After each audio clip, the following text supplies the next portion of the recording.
So I think we've got it. I think we've got how to send an email. Now that's just sending an email. What about replying? Right? What if someone has sent us an email and we want to reply to that email?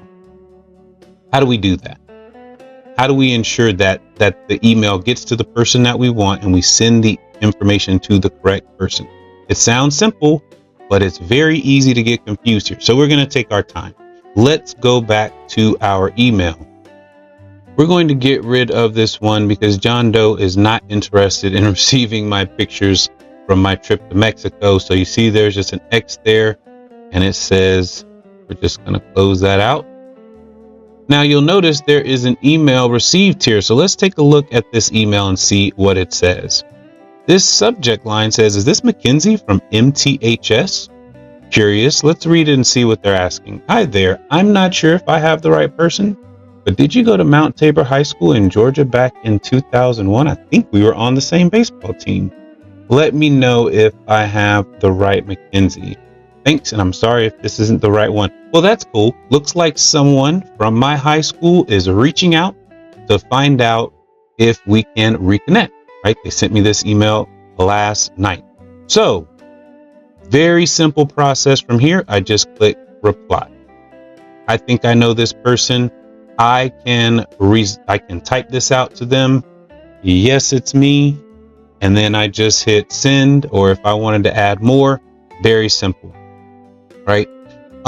Now that's for someone that we know, right? We know the person, we're familiar with them. We send it. We just reply to them, right? Very simple. Just use reply.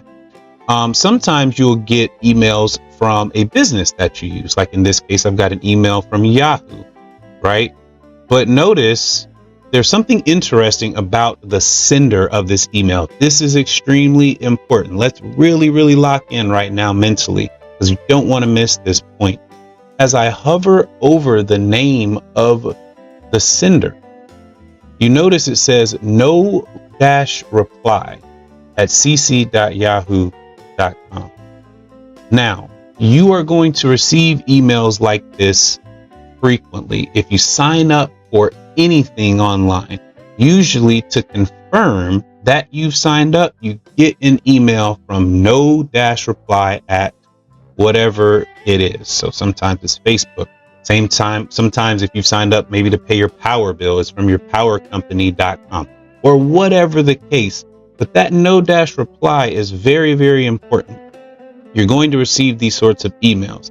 It's usually to confirm something, a hotel reservation, a payment. In this case, I created a passkey, a verification code, because sometimes when you sign up for something, it's very important that they confirm your identity before they process it. They want to make sure that it's going to the person that requested it. So they'll send a verification code that you'll need to copy and place onto another app or website. Or maybe they've changed their terms of use or service, that really long list of things that we never actually read that we really should read. And I'll show you a trick on how to do that in the future. But these are the people that will send us emails of this nature from a no-reply email username. So there's no danger with this, right? They're not trying to trick you. They're not trying to rope you into any sort of scam or anything like that. But they are trying to alert you that no one monitors the email address associated with this. That's why they call it no-reply. No one is going to read it.